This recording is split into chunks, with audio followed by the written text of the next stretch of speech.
your take on the fact that the immigration piece came so late in the speech and that really on the border security issue, which is also national security, was not really addressed. Yeah, well, I mean, it's not surprising that one of the biggest failures of the first 100 days is something that they've ignored. I don't think there's any dispute that it's a crisis. I don't think there's any dispute that it was something that was caused by the decisions that they made. You know, when you take over the presidency and you announce, I'm going to do everything the opposite of the previous president, that's a signal to people that's going to be easier to get in, almost permissive. And whether that's true in law or not is irrelevant. That's the perception. That perception leads to actions. These are desperate people living in horrible conditions. We sympathize with them, we really do, but we can't have an uncontrolled situation on the border, which is what it's become. So yeah, he doesn't highlight it, he kind of glosses over it, and it doesn't surprise me he's passed it on to the vice president too, by the way. I mean, it's you know, something probably he doesn't want to be associated or identified with directly. Senator, I thought one of the more telling comments from yesterday was during a lunch with some of the TV anchors. That's tradition for the president to have at the White House on the day of the State of the Union speech. And here was the quote toward the end, on the record now. He said, we talk about, you know, can you unite the parties? Well, I united the Democratic Party and no one thought it could happen, and pretty damn quickly. So his party has moved to the left and Joe Biden has moved with them. So how do we come around to understanding what a lot of people thought was a centrist, center-left politician who has proposed $2 trillion packages for the American people? Yeah, look, that's where the energy in the Democratic Party is. The energy, the activism, the money all comes from the far left of the Democratic Party. That's their base. And so that's where he needs to move to.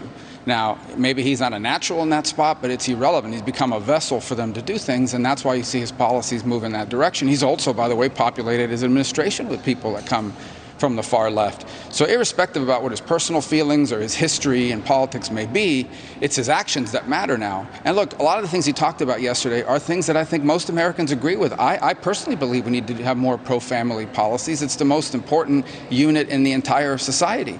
And that's why for years I've been proposing pro-family policies. But I think they have to be the right ones. Just saying we're going to spend $1 trillion on this doesn't mean you care more. It means you're going to spend more of other people's money, taxpayer money, and run up the debt. Look, there's going to be a lot of spending involved no matter what we do, but it should be on the right things and it should be measured, not simply just, you know, if you're going to spend $1 trillion, I'm going to spend $1.5 trillion. I mean, that's silliness, and I think most people understand just because you spend more on something in and of itself does not mean your idea is better or you care more about it than anybody else does. I want to get your take on two things about Senator Tim Scott, your colleague. Here he is talking about voting, and because that's a really big issue. Joe Biden did talk about H.R. 1, which is the Democrats' push for voting rules that they want to implement. Here's Tim Scott. It will be easier to vote early in Georgia than in Democrat-run New York. But the left doesn't want you to know that. They want people virtue signaling by yelling about a law they haven't even read. How contentious is this issue up there on the Hill? Well, I think it's a factor because I think embedded in that is this notion. You've heard references to Jim Crow and segregation and racial hatred and the like.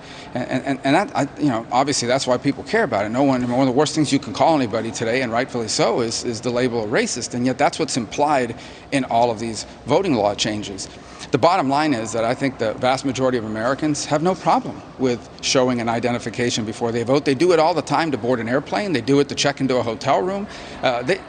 They do it to get into office buildings in many cases.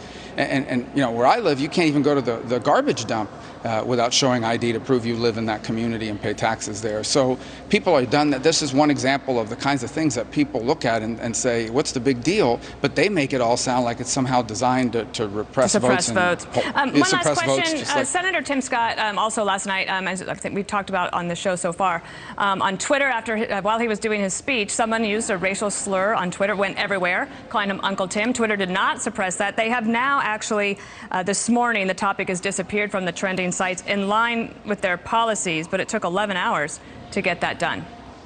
Well, I think at this point, there's no doubt there's a double standard. Look, I've seen Senator Scott go through this a number of times already. It's ugly. But the problem here is not that Twitter doesn't take it down. The problem here is that they take it down when it's against Democrats or the left, but they don't do it, or are slower to do it when it's against the conservative or the right. That's the problem, and that's the hypocrisy here. And it's unfortunate. I've seen it. And one thing we've learned for sure is that the left is for tolerance, except for tolerance of anyone who disagrees with them or doesn't say what they want. Then they're intolerant. it's sort of, that's not tolerance.